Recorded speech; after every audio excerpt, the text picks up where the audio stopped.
અને માવઠું કહી જ ના શકાય. આ નિયમિત વરસાદ જેવી સ્થિતિનું નિર્માણ થયું છે અને સાર્વત્રિક રીતે આખા ગુજરાતને અસર કરી છે. રાજ્ય સરકારનો ખોટો પરિપત્ર એ અત્યારે વાયરલ થઈ રહ્યો છે. આ પરિપત્રમાં ખેડૂતોની 200 મણ મગફળી ખરીદવાનો આ પરિપત્રની અંદર ઉલ્લેખ કરવામાં આવ્યો છે.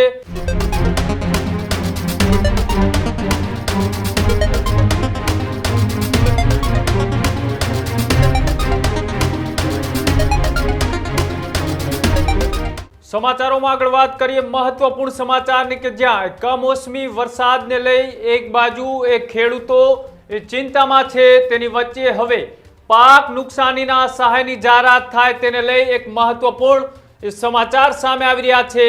સમાચાર એ રાજ્ય સરકારનો ખોટો પરિપત્ર એ અત્યારે વાયરલ થઈ રહ્યો છે.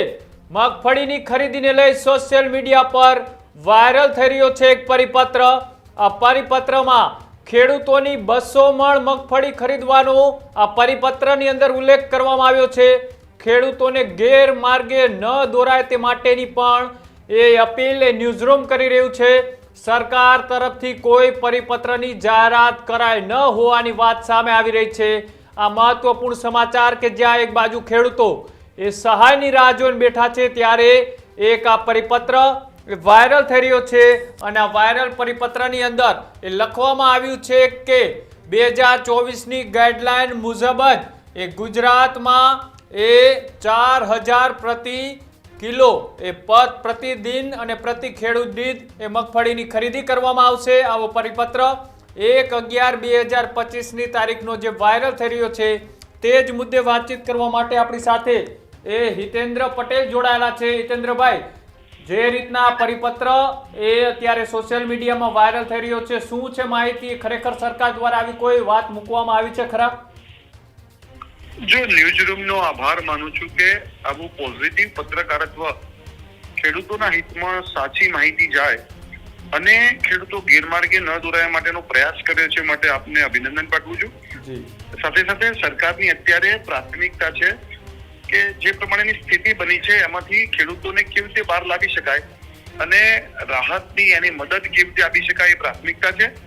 રાજ્યના મુખ્યમંત્રીથી લઈ અને મંત્રીશ્રીઓ, અધિકારીશ્રીઓ આપના માધ્યમથી ગુજરાત જાણે છે કે ફિલ્ડમાં જઈ અને પરિસ્થિતિનો તાગ મેળવી રહ્યા છે અને સરકારની પ્રાથમિકતા છે કે વહેલામાં વહેલું ખેડૂતોને એમાં રાહતની જે વ્યવસ્થાઓ છે કરી શકાય.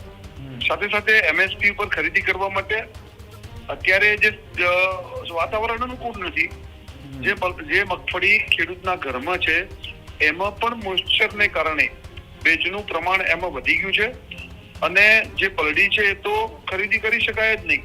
તો સરકારની પ્રાથમિકતા અત્યારે છે નહીં અને જે પણ પરિપત્ર કરવામાં આવ્યો છે એ કેટલાક અસામાજિક તત્વોએ, રાજકીય અસામાજિક તત્વોએ ખેડૂતોને ભ્રમમાં મૂકવા અને એના માધ્યમથી ઉશ્કેરણી કરવાનો આ નિંદનીય પ્રયાસ છે. આવા તત્વો જે લોકો ખેડૂતોનો ઉપયોગ, ખેડૂતોની બાબતનો ઉપયોગ રાજનીતિ માટે કરે છે એ લોકોની સખત નિંદા કરું છું અને હંમેશા માનવીય સંવેદનાના સમયે આ પ્રકારની રાજનીતિની નિંદા કરું છું. રાજ્ય સરકારે આવો કોઈ પરિપત્ર નથી કર્યો. આપે આ બાબતને ઉજાગર કરીએ માટે ગુજરાતના ખેડૂતો વતીથી ભારતીય જનતા પાર્ટી તરફથી ન્યૂઝરૂમનો હૃદયપૂર્વક આભાર માનું છું. જી હિતેન્દ્રભાઈ, આજે પરિપત્ર વાયરલ થયો પણ હજી ખેડૂતોમાં એક આશા છે અને સરકાર પણ કદાચ આજ સાંજ સુધીમાં ન ભૂતો ન ભવિષ્યમાં એ ખેડૂતોના હિતમાં એક મોટું એ સહાય પેકેજ પણ જાહેર કરવા જઈ રહી છે. અને આ સહાય પેકેજમાં એ કેટલા પ્રમાણની અંદર એ ખેડૂતોના હિતમાં એ સરકાર એ પૈસાની જોગવાઈ અને સાથે સાથે કેટલા હજાર કરોડનું આ બજેટ જાહેર કરી શકે છે? જો હજુ ગઈકાલે વરસાદ થયો હતો, આજે પણ રાજ્યના ગઈકાલે 43 તાલુકામાં વરસાદ હતો, આજે પણ કેટલીક જગ્યાએ વરસાદ ચાલુ છે. સરકાર કોઈ કન્ક્લુઝન પર આવે, આના માટેનું રૂચકામ થાય, કૃષિ વિભાગ, પછી મહેસૂલ વિભાગ, પછી નાણાં વિભાગ, પછી માન્ય મુખ્યમંત્રી, તો એક લેવલે કઈ તૈયારી થાય, પાછો વરસાદના સમાચાર મળે છે. એટલે ગઈકાલે પણ વરસાદનો દિવસ રહ્યો, આજે પણ કેટલાક વિસ્તારોમાં વરસાદ છે. માન્ય મુખ્યમંત્રીશ્રીએ સ્વયં સંધાન લઈ અને પોતે વાત કરી છે કે ખૂબ ઝડપથી રાજ્ય સરકાર ખેડૂતોને પૂરક બનવાનો પ્રયાસ કરશે. તમે રાજ્ય સરકારની, ભારતીય જનતા પાર્ટીની સરકારની મનસા જુઓ કે દિવાળીના દિવસોમાં, રજાના દિવસોમાં અધિકારીઓને હાજર રાખી અને પડતર દિવસે કૃષિ પેકેજ બનાસકાંઠાનું જાહેર કર્યું. આ રાજ્ય સરકારની ખેડૂતો માટેની પ્રતિબદ્ધતા વ્યક્ત કરે છે. સાથે સાથે કેન્દ્ર સરકારના જે નિયમો છે એનાથી ઉપર ઉઠીને એમાં પૂરક બનવાનો પણ રાજ્ય સરકારે પોતાના કોર્સમાંથી પ્રયાસ કર્યો છે. 563 કરોડ રૂપિયા મળવા પાત્ર હતા, એમાં 300 ને સમથિંગ કરોડ રૂપિયા ગુજરાત સરકારે પોતાના નાખીને 943 કરોડનું પેકેજ બનાવ્યું છે. એના પહેલા પણ અગાઉ પણ તોપતે વાવાઝોડામાં પીપરજોય વાવાઝોડામાં જ્યારે સૌરાષ્ટ્રના ખેડૂતોને વાડીમાં બહુવર્ષાયુ પાકોમાં નુકસાન થયું ત્યારે પણ સરકારે કોઈ કસર રાખી નથી, નિયમોની કોઈ મર્યાદા રાખી નથી અને જ્યારે જે જરૂર પડી ત્યારે ખેડૂતોની સાથે ઉભા રહ્યા છીએ. આ 10 વર્ષમાં લગભગ 14મું 15મું પેકેજ છે. એટલે ગત વર્ષે પણ ઓગસ્ટ મહિનાનું 350 કરોડનું, 1419 કરોડનું, સપ્ટેમ્બર મહિનાનું 55 કરોડ રૂપિયાનું, ઓક્ટોબર મહિનાનું, એટલે વારંવાર વરસાદ પડ્યો અને વારંવાર સરકારે મદદ કરી છે. આ વખતે સિવિયારિટી એની ખૂબ છે. મારી સમજણથી હું તમને કહું તો છેલ્લા દશકામાં એના કરતા વધારે સમયમાં પણ આટલો વરસાદ આવ્યો નથી અને માવઠું કહી જ ના શકાય. આ નિયમિત વરસાદ જેવી સ્થિતિનું નિર્માણ થયું છે અને સાર્વત્રિક રીતે આખા ગુજરાતને અસર કરી છે. તો સરકાર એની પરિચિતિનો તાગ મેળવે છે અને આ બાબતો કૃષિ વિભાગ અંતર્ગત છે.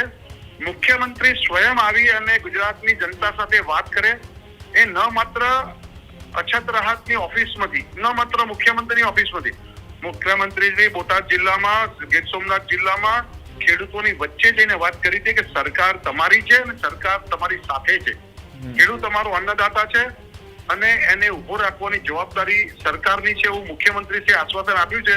ત્યારે મારા શબ્દોનો ગજ અહીંયા તમને જવાબ આપવા માટે ટૂંકો પડે, એટલે પણ ખાતરી એવું આપું છું કે સરકાર ખેડૂતોની સાથે રહેશે. જી બિલકુલ આભાર હિતેન્દ્રભાઈ જોડા બદલ. તો જે રીતના એ સરકાર એ ખેડૂતોના હિતમાં એ નિર્ણય લેવા જઈ રહી છે અને બીજી બાજુ એક આવો એ પરિપત્ર એ અત્યારે સોશિયલ મીડિયાની અંદર વાયરલ થઈ રહ્યો છે. આ પરિપત્રને લઈ અને ભારતીય જનતા પાર્ટીના નેતા અને પ્રવક્તા એ હિતેન્દ્ર પટેલે એ સ્પષ્ટ કહી દીધું કે સરકાર દ્વારા આવો કોઈ પણ એ 200 મણ ટેકાના ભાવે મગફળી ખરીદવાનો પરિપત્ર જાહેર નથી કરવામાં આવ્યો.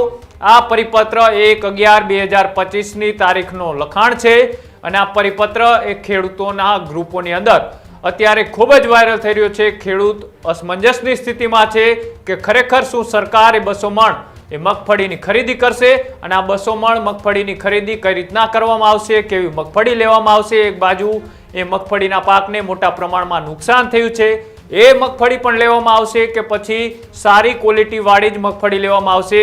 આવા તમામ મુદ્દાઓ છે, પણ જે મુદ્દાઓની ચર્ચાઓ થઈ રહી છે તે પહેલા જે આ પરિપત્ર વાયરલ થઈ રહ્યો છે, આ પરિપત્રને લઈ એ ખેડૂતોને એક અપીલ કરવામાં આવી રહી છે કે આવા કોઈ પણ એ સમાચારોથી તમે ભેરવાઈ ન જતા.